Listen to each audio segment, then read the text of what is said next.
Takže vítám vás zase při druhé části, lebo jsem se rozhodl, že... Budajs nepouští gol, další zákrok. Lebo... Jurčina v akci. Jsem si myslel, že to bude dost dlouhé, tak jsem to radši uradil na dvě části. Ale jsem si to je krát. Posílá puk dál. Budaj si nechal puk pro sebe. Rozhodčí je připraven hodit puk. Já na tomto asi musel urobit. Hazování vyhrává slovenské mužstvo. Nemám na tomto... Puk přejel přes čáru a to je zakázané uvolnění. Já jsem to mohl ukončit. A máme tu hazování. Slováci opět vyhráli buly. Přichází o puk, postavení mimo hru. Bude za chvíli ve hře. Slováci opět vyhráli buly. A tohle je Miroslav Šatan. Střipní Kolesník zabránil gólu. Madi Gožin.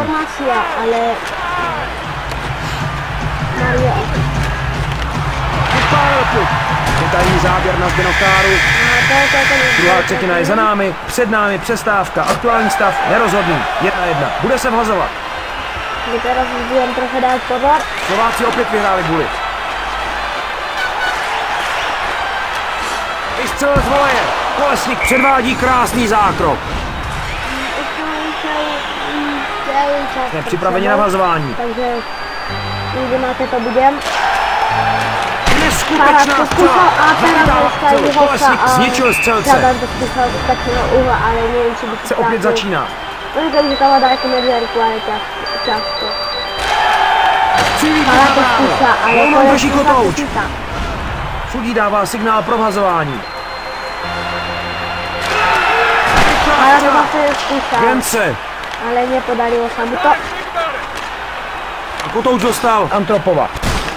Puk je daleko od branky, po zásahu Šatana. 2-1. Vystřelil z voleje. A co to tu mohla být tak na příležitost? Mariana Osu a teraz je pre Šatana. A teraz je pre Demitra. Nie, pre Demitra to zase taká príležitost nebola moc veľká. Ale bola to dosť veľká. Vlastne nebola. Budaj zabránil gólu. Sledujeme Pavola Demitru. Střílí puk na bránu. A tohle to chytě. Připravují se na vhazování. A to zůstává nahoře. Cílí gól.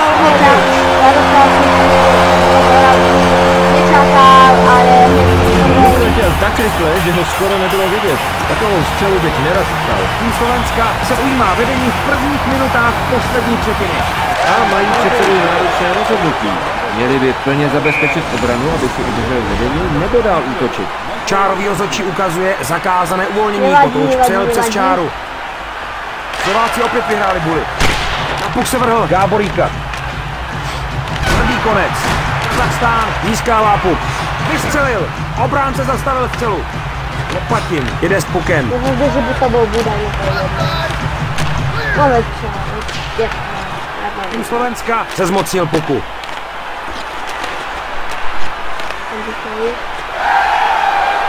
Pálí z voleje. Hra se zastavuje, protože kotouč leží na kleci. Hráči zaujali pozice a jsou připraveni na buly. Hazování vyhrává slovenské mužstvo. Vypálil puk zprava. Střela zastavena před brankou. Cílí puk na bránu. Petr Budaj to pekne Svetoslavi nastavil, ale... Znovu zásah. Pri bráně Budaja. Vystřelil puk. Získává puk pod kontrolu. To bylo postavení mimo hru. Kazachstán bude muset víc střílet na branku, jestli se chce udržet ve hře o vítězství. Když prodáváš, nemůžeš si dovolit hrát decentní hokej. Strategie je prostá, nahodit puk k brance, vybojovat a skórovat. Rychle pálí, dává gól a zvyšuje stav na 3-1. Vůbec neměl šanci na střelu chytit Roberta, byla to přesná a tvrdá rána.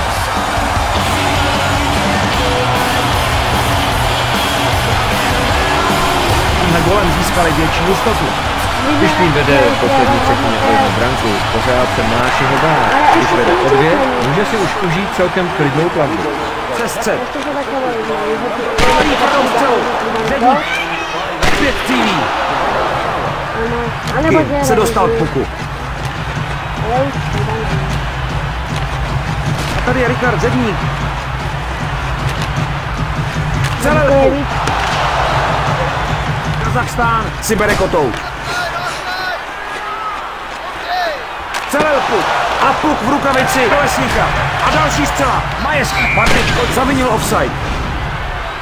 Hráči se sjíždějí na vhazování.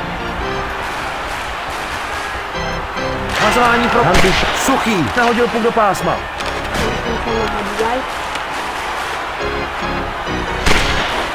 Jurčinat. Vystřelil z místa před brankou. Kotouč získává Kazachstánu.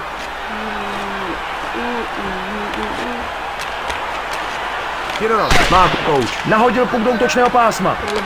Zachycení přihrávky. Suchý má kotouč. Kotouč získává Genceho. Se nechává puk soupeři. A máme tu offside.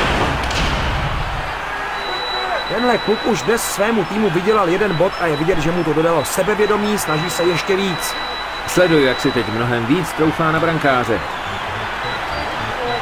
Vazování vyhrává Slovensko. Kára nahodil puk do pásma. Za brankou. Přihrávka zachycena před brankou. Kolesník odvrátil hrozbu. Zachytil puk. Šatan nahodil puk do pásma. Kotouč získává Slovenska. Offside.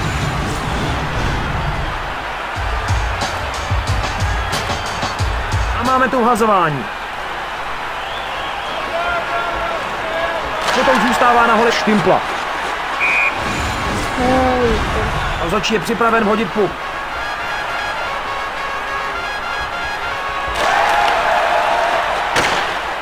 Sebral ho. Káry vede puk do útočného pásma.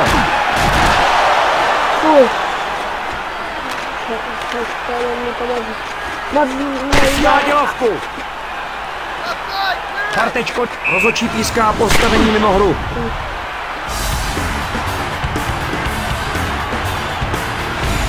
Bude se vhazovat. Vhazování skončilo úspěchem pro Štimpla. Višňovský nahazuje puk do útočného pásma.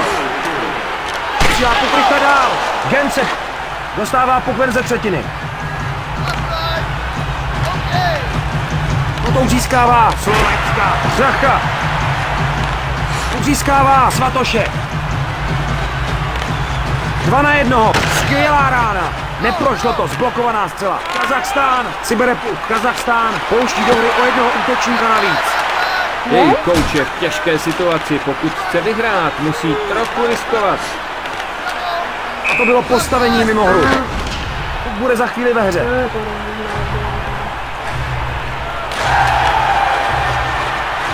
Cílí puk na bránu. Idiršev v akci.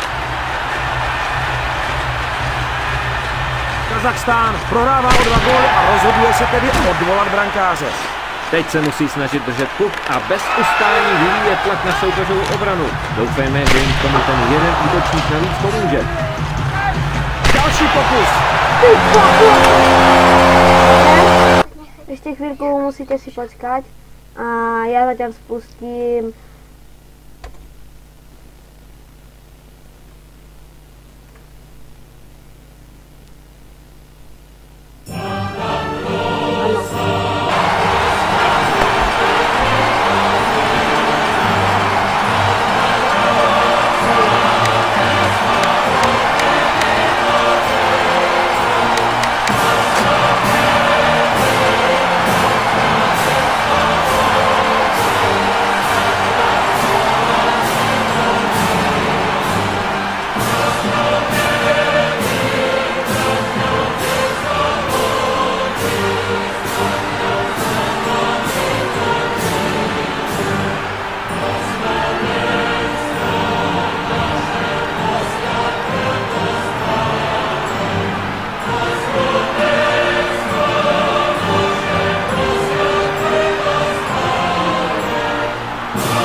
Takže sem ste počuli, dúfam, že ste počuli túto hymnu o Slovenska a aj, že sa vám to páčilo, takže sa ľúčim a čaute.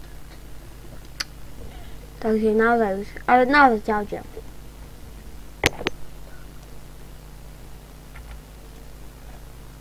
Ja sa musím ujistiť, že... Nech Bože dá, že ste vyhrali za Slovensko. Či už ti to zvonila?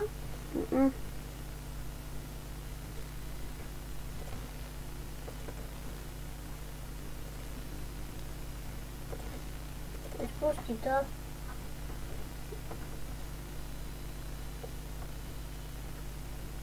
Teraz to spustí.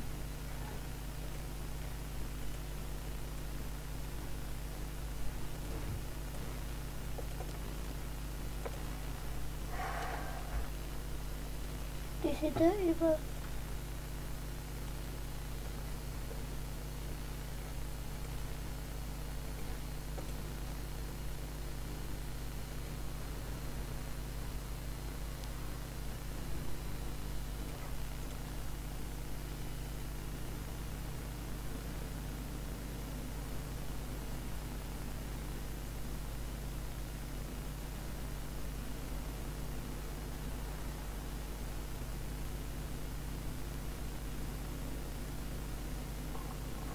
Minecraft.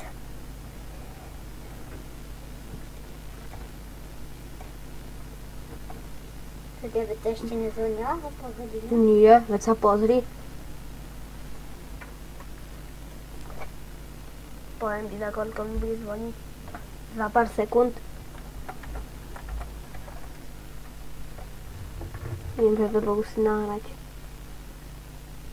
Radosti pán. Radost pán. Ó, jeden vírus. Čo ti, to je 1%. Vírusu. To je za koľko sa to skončí. Ja. Môžem to iba dokončiť? Čo?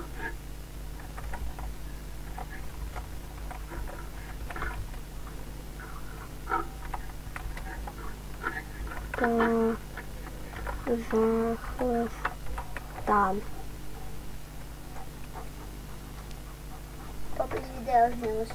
Musím, lebo vieš prečo, lebo tam že prepáčte, sa mi nepodarilo nahrať celé video, ale to druhá časť sa mi nepodarilo spustiť, tak vám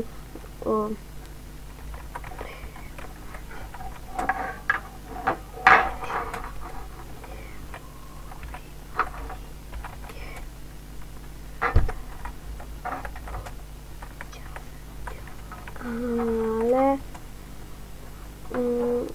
nechcelo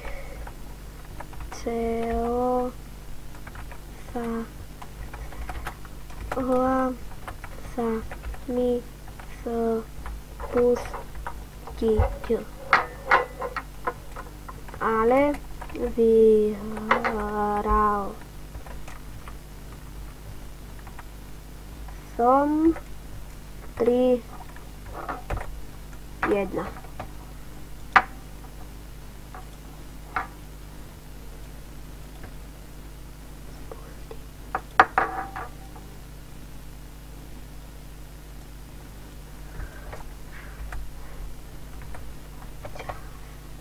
Čas.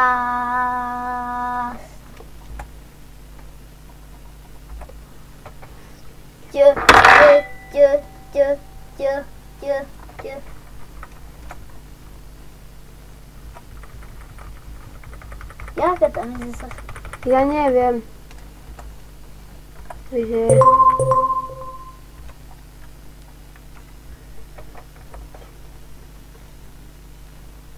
Jo!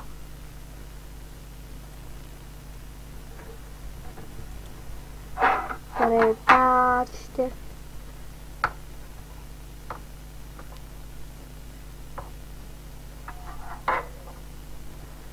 Rozlišenie nastavenia hry, áno. Dobre. Iba čakať.